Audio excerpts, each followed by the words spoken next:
The hardest decision you'll make this year: kill, fix, or scale. Last week, a founder sent me a spreadsheet. She'd done the work. Unit economics for every SKU. Contribution margin calculated line by line, just like we talked about in the last episode.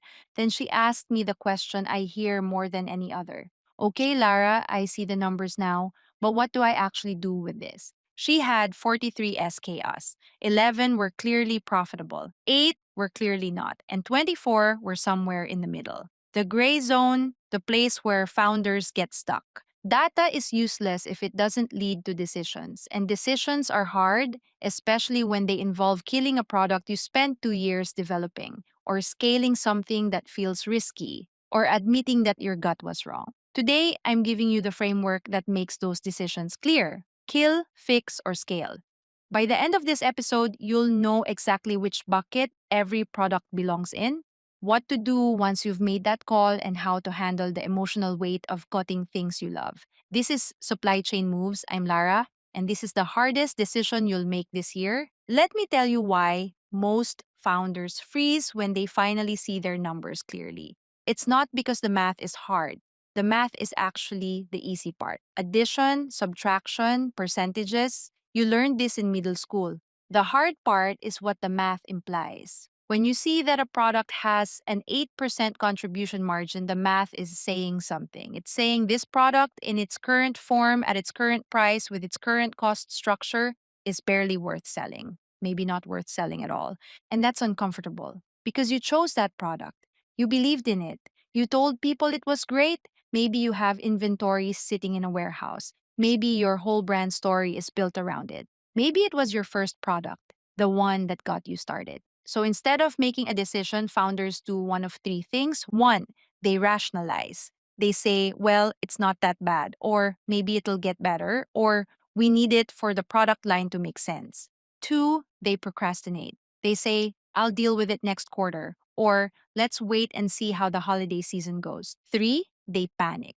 They kill everything that's not perfect and end up with a catalog that's too small to sustain the business. None of these are strategies. They're emotional reactions disguised as business decisions. What you need is a framework, something that takes the emotion out and gives you clear criteria. That's kill, fix, or scale. Here's how it works. Every product in your catalog goes into one of three buckets based on its contribution margin: kill, fix, or scale. Each bucket has specific thresholds, specific criteria, and specific actions. Let me walk you through each one. Let's start with scale, because this is the bucket everyone wants to be in. A product qualifies for scale if it has a contribution margin of 30% or higher. That's after all variable costs, including customer acquisition. Why 30%? Because at 30% contribution margin, you have room for things to go wrong, room for CAC to increase during peak season, room for shipping rates to bump up,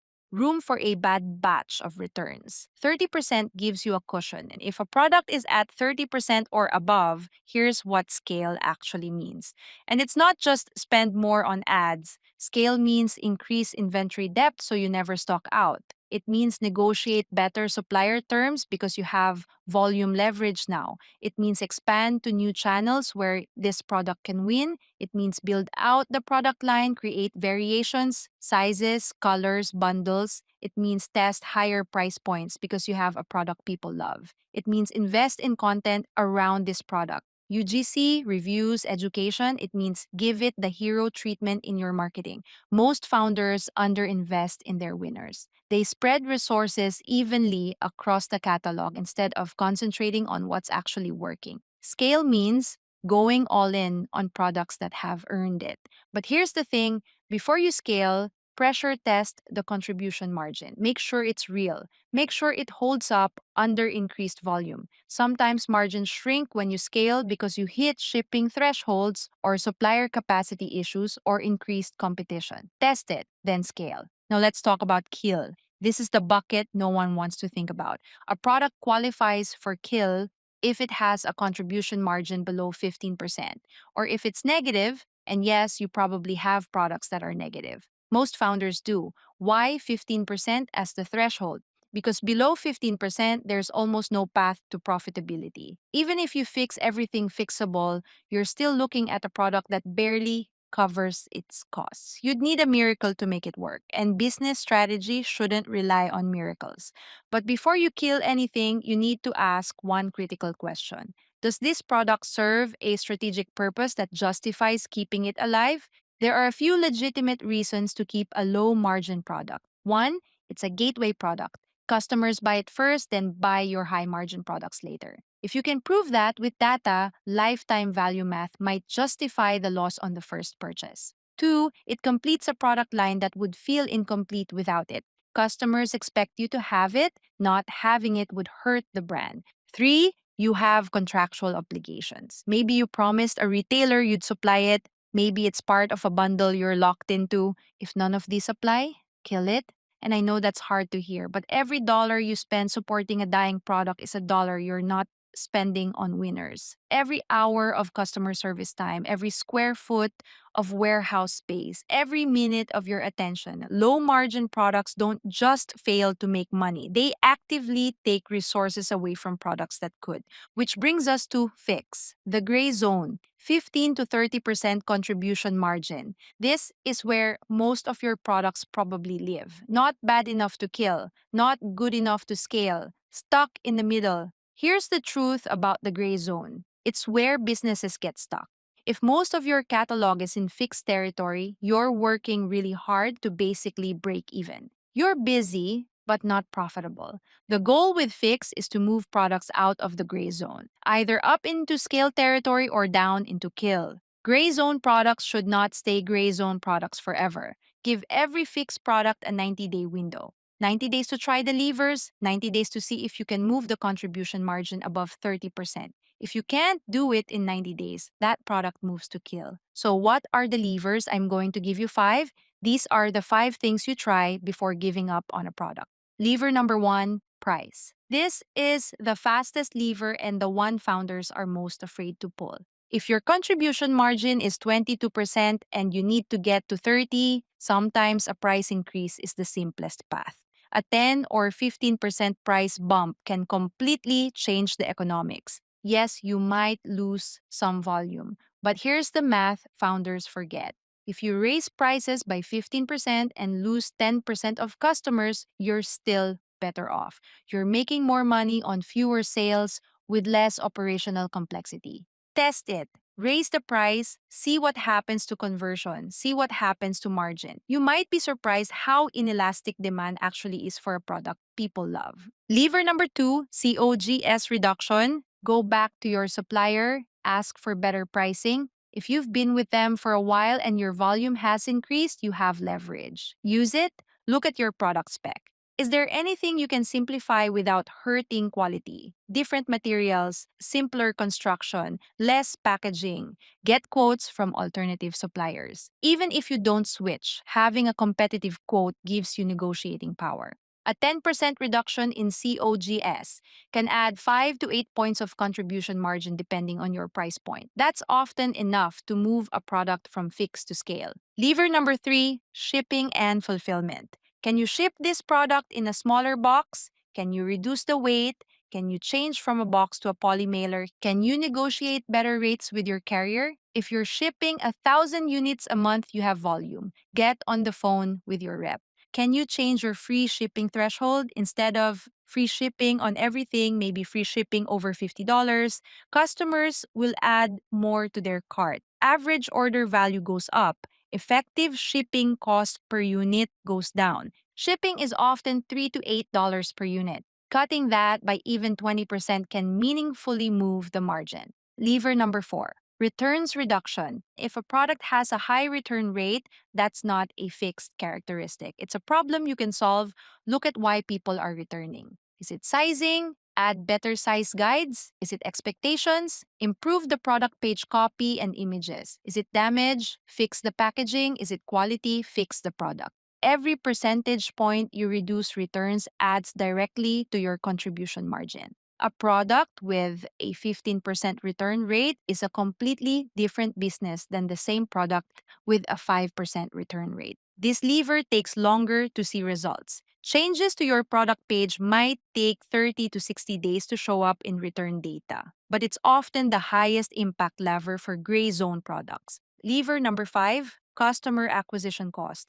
Can you sell this product through a lower cost channel? Maybe organic social instead of paid, maybe SEO instead of meta ads. Maybe email to existing customers instead of acquiring new ones. Can you bundle this product with a higher margin product so the acquisition cost is spread across both? Can you improve your conversion rate so your existing ad spend produces more customers? Sometimes the problem isn't the ad cost, it's the landing page. CAC is often the biggest line item in unit economics. Moving it by even $5 can flip a product from underwater to profitable. Those are your 5 levers. Price, COGS. Shipping, returns, CAC.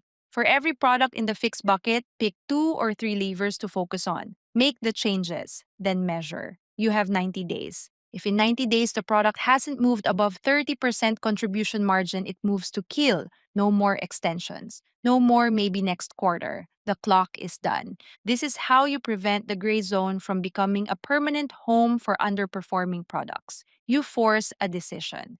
Now let's talk about the actual mechanics of killing a product because it's not as simple as just stopping. Here's the playbook. Step 1, stop ordering new inventory. This seems obvious, but I've seen founders continue to reorder products they've decided to kill because the PO was already in the system or because they didn't want to deal with minimum order quantities. Stop now. Step 2, liquidate existing inventory. You have 3 main options. Option A, discount and sell through your own channels. Run a clearance sale, bundle with other products, offer to your email list first. Option B, sell to a liquidation service. You'll get pennies on the dollar, but it's fast and clean. Option C, donate for a tax write off. Better than throwing it away, and your accountant can help you value it properly. Step 3, communicate clearly. If this product has loyal customers, tell them what's happening. Give them a chance to stock up.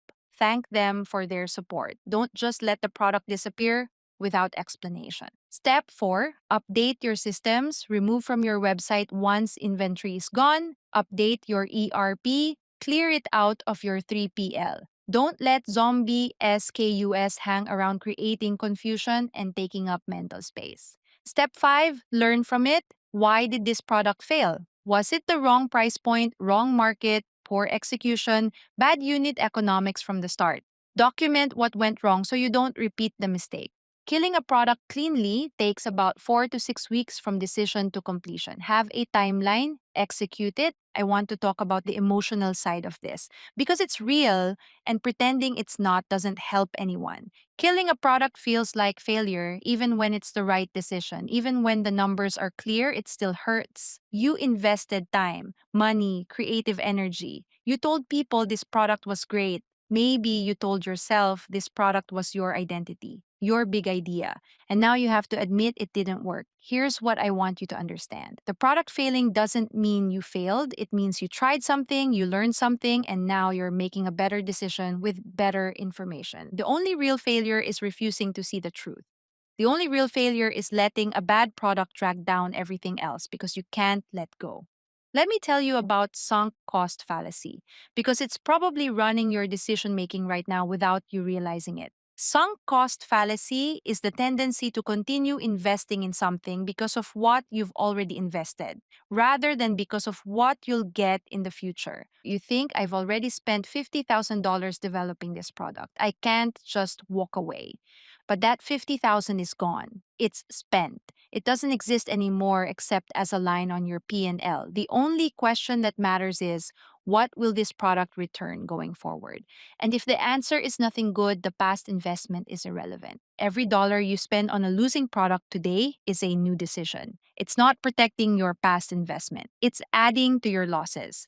The most successful founders I know kill products faster than everyone else. They're not smarter at picking winners, they're faster at cutting losers. That's the difference. Let me put this all together for you. Pull out your unit economic spreadsheet, the one you built after last week's episode. If you haven't built it yet, pause this and go do that. You can't run this framework without the numbers. For each SKU, look at the contribution margin. Sort your products into three buckets: scale, 30% contribution margin or above. These are your winners. Go all in. Invest, expand, protect, kill. Below 15% contribution margin. Unless there's a documented strategic reason to keep it, start the liquidation process this week. Fix 15 to 30%. Pick your levers. Set the 90-day clock. Make the improvements. Then decide. Run this exercise every quarter. Product economics change. Something that was scale worthy last year might be